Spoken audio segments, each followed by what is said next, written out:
¿Listo? Bueno, vamos entonces a empezar la clase del día de hoy. Vamos a ver la biosíntesis de hormonas esteroides, hormonas esteroidogénicas, ¿sí? Y algo que se vio la semana pasada, exactamente el jueves de la semana pasada, es la estructura de las hormonas esteroides. Recuerden que en el caso de los esteroides parten de un núcleo central de 17 átomos de carbono, ¿sí? De tal manera que a partir de ese núcleo que se llama gonano podemos tener los estranos, que son de 18 átomos de carbono, los androstanos de 19 átomos de carbono y los pregnanos de 21 átomos de carbono, ¿sí? Eso es algo esencial. Vamos entonces a empezar a trabajar en el pizarrón, ¿sí? Y vamos a ver, ¿sí?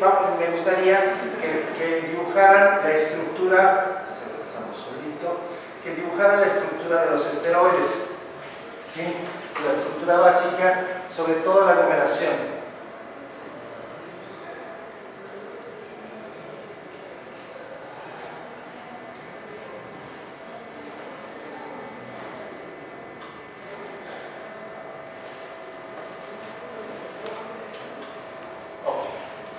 Entonces, lo primero que tenemos que hacer es dibujar un ciclo hexano.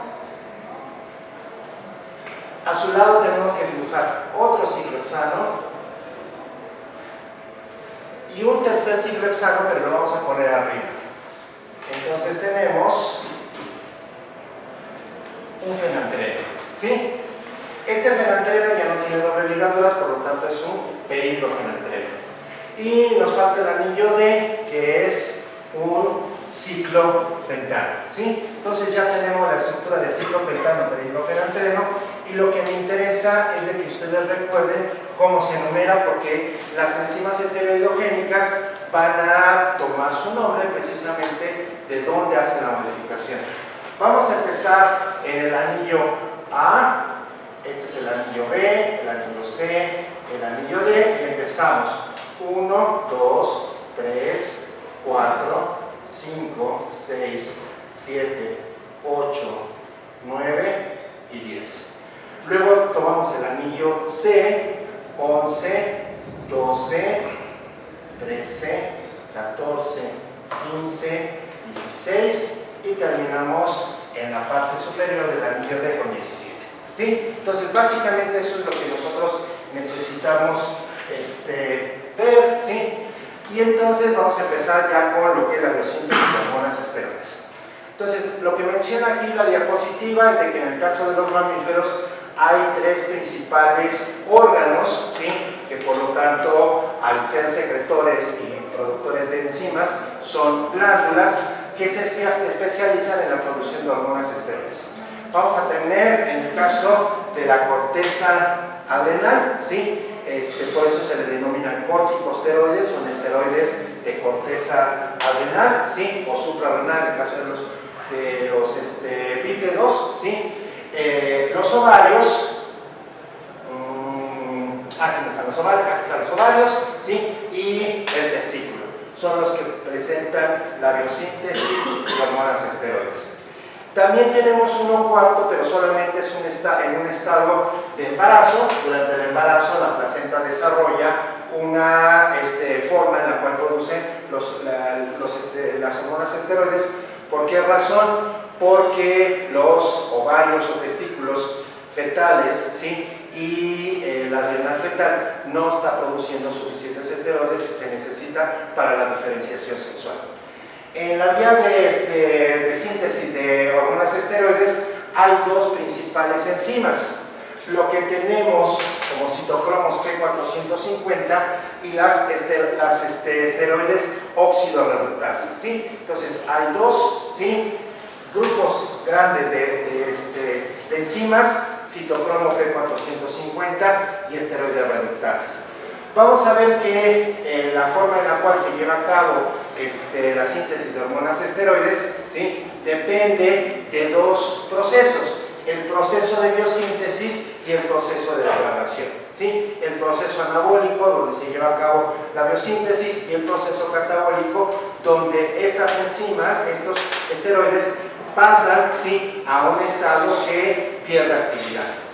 A diferencia de las hormonas de naturaleza peptídica, ¿sí? Estos no se destruyen, sino que se tienen que eliminar porque son lípidos. Entonces, las hormonas peptídicas, a través de diferentes mecanismos, se degradan en aminoácidos, y los esteroides, para poder acabar con ellos y poderlos eliminar a través de la orina, se tienen que catabolizar, ¿sí? Se le ponen diferentes grupos, pierden la actividad y después son pasados a través de la orina hacia fuera del organismo.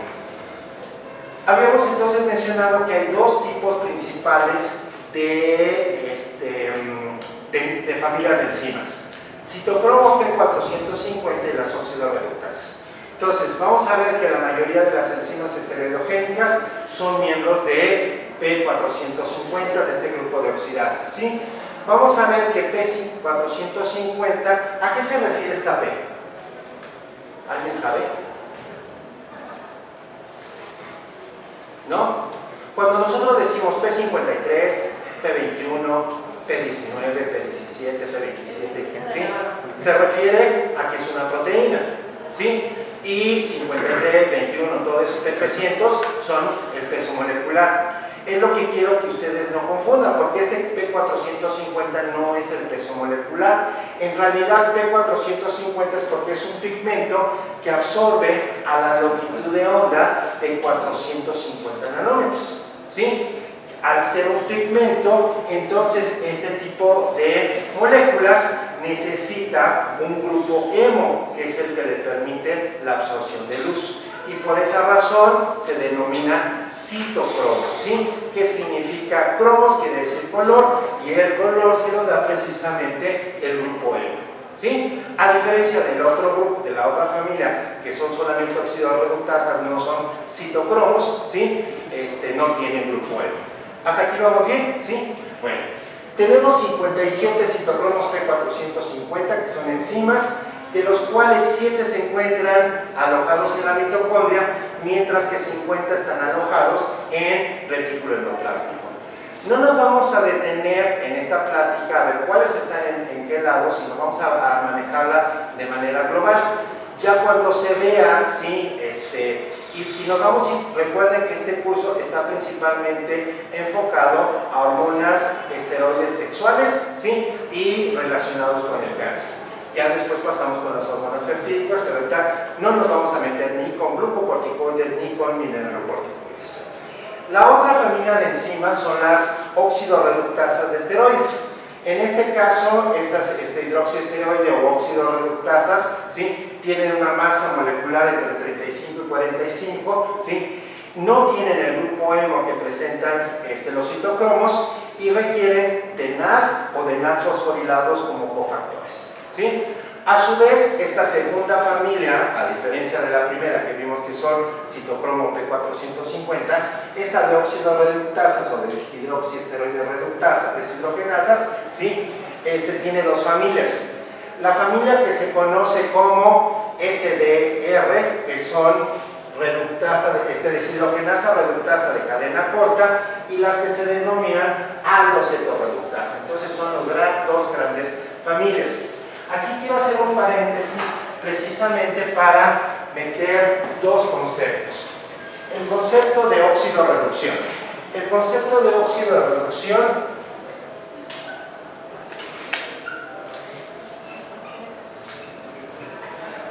en este caso vamos a ver que necesitamos una pareja, ¿sí? Cuando nosotros tenemos aquí CCOH y tenemos etanol, ¿sí? Y lo pasamos a CCC, doble ligadura, oxígeno, ¿sí? Aquí vamos a perder dos hidrógenos.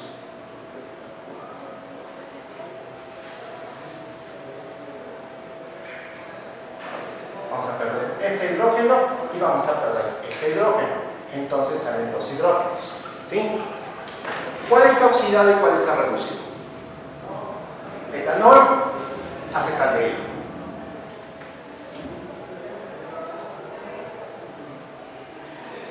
Etanol, oxidado o reducido. reducido. Etanol se ha reducido. Por lo tanto, acetaldehído está oxidado.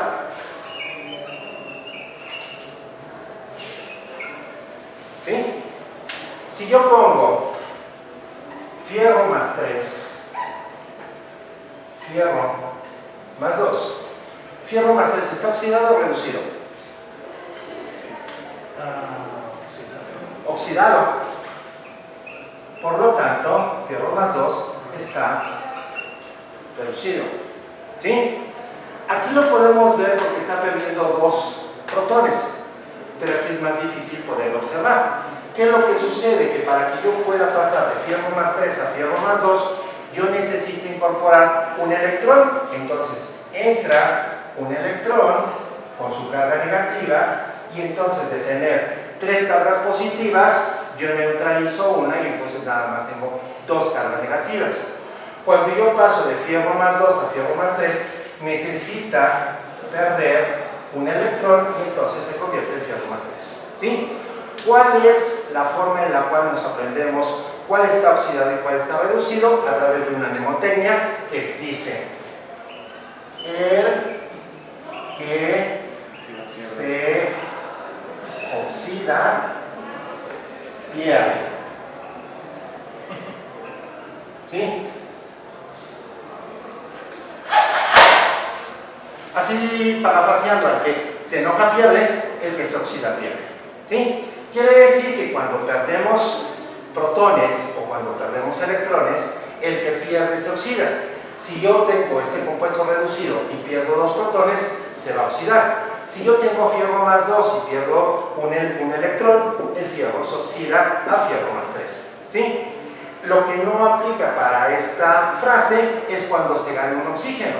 Si yo tengo etanol y le agrego oxígeno atómico, entonces yo voy a formar CO o H, ¿sí? Ácido acético. Entonces, el etanol, como estaba con este par reducido, ahora al estar con el par de ácido acético, el ácido acético es el reducido, mientras que el etanol es el oxidado. Entonces, el oxidado no depende de sí mismo, sino del par con lo que estamos comparando. ¿Sí está más o menos claro? Entonces, en este caso, estas enzimas oxidorreductasas llevan a cabo un proceso de oxidorreducción. ¿Sí? Bueno. ¿Qué significa la palabra aldehído? Aldehído.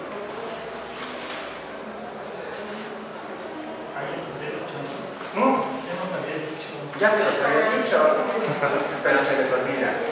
Es un alcohol, exactamente, alcohol deshidrógeno. Es decir, que es un alcohol sin hidrógenos, es un alcohol deshidrogenado. ¿Sí? De tal manera que cuando yo tengo este alcohol que es primario y le quito los hidrógenos, se convierte en un aldehído. Pero ¿qué sucede cuando, ¿sí?, este alcohol es secundario? Quiere decir que si yo tengo aquí, perdón por el cambio de cámara, ¿sí? Entonces, si yo tengo aquí alcohol, ¿sí?, este alcohol se convierte en aldehído. Pero si yo lo tengo de este lado, este se va a convertir en un cero. ¿Sí? Y entonces esto pasa, si es un alcohol secundario se convierte en una acetona, si es un alcohol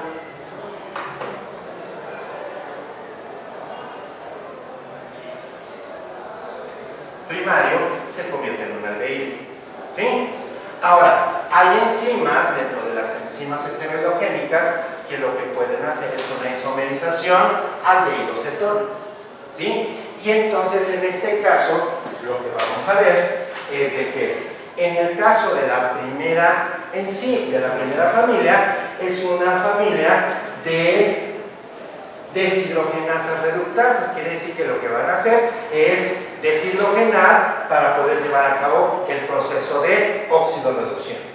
Mientras que la otra familia lo que hace es convertir, también deshidrogena, pero tiene la capacidad de poder cambiar un grupo aldehído en un grupo seco. Y entonces esta familia AKR se convierte en una familia aldocetoreductasa. ¿Tiene sentido? ¿Sí? Bueno. Estas reacciones pueden ser catalizadas por diferentes isoenzimas. Cada una de estas que se mencionan pueden tener varias. Tenemos 3-alfa y 3-beta hidroxiesteroide deshidrogenasa. ¿Qué hará una deshidrogenasa? Deshidrogena, quita hidrógenos. 11-beta hidroxiesteroide deshidrogenasa también. A diferencia de esta 3-alfa y 3-beta, que lo tenemos en esta posición 3, la 11 o la 17 lo va a hacer en la posición 11 o en la posición 17. ¿Sí? Entonces, en este sentido, el número de los carbonos que se encuentran en el núcleo básico de los esteroides nos dicen dónde está actuando. ¿Sí está claro? Y la 5-alfa reductasa lo vamos a tener aquí. ¿Sí? ¿Qué es lo que hará una reductasa? Si la deshidrogenasa quita hidrógenos, la reductasa va a meter hidrógenos para reducir. ¿Sí? ¿Tiene sentido? Sí. Vamos más o menos bien, porque recuerden que eso de las hormonas esteroidogénicas es más o menos complicado. Vamos a ver entonces que lo primero que necesitamos es activar la biosíntesis de estos esteroides, de tal manera, ¿sí?, que lo primero que se tiene que observar es de que se necesita un estímulo extracelular para poder iniciar toda la biosíntesis de esteroides. En este caso tenemos una célula esteroidogénica. Si hablamos de una célula esteroidogénica, ¿cuáles serían los tres principales tejidos de los que hemos estado hablando? ¿Cómo? Si esta es una célula esteroidogénica, ¿cuáles serían estos tejidos? Testículo, ovario y adrenal. ¿Sí? Entonces cualquiera de estos podría llevar a cabo esto. ¿Qué es lo que necesitamos? Necesitamos una hormona trófica. ¿Sí? Esta hormona trófica, como en el caso de las gonadotrofinas, ¿sí?, lo que hacen es estimular a su receptor, y entonces estos receptores, por lo general son receptores acoplados a proteínas T, y lo que hacen es activar la síntesis, activan a una adenilatociclasa y convierten el ATP en AMP cíclico. El AMP cíclico activa la proteína A, y la proteína A, vamos a ver que lleva a cabo dos funciones. La primera función es activar a la proteína STAR, ¿sí? Esta proteína estrellita, ¿sí?, por eso es STAR, no es cierto, sí, ahorita vamos a ver qué significa STAR, ¿sí?, es para que se la aprendan. La necesitamos porque es un transportador, no es una enzima, es un transportador. Y por otro lado, al mismo tiempo, se va disgregando el colesterol, porque todos los procesos de esteroidogénesis se llevan dentro de la mitocondria o dentro del retículo endoplásmico. Entonces necesitamos, ¿sí?, que este colesterol, que es el precursor, esté dentro de los organelos y no afuera. Afuera no nos sirve para nada, pero nos sirve para otras cosas, pero para poder formar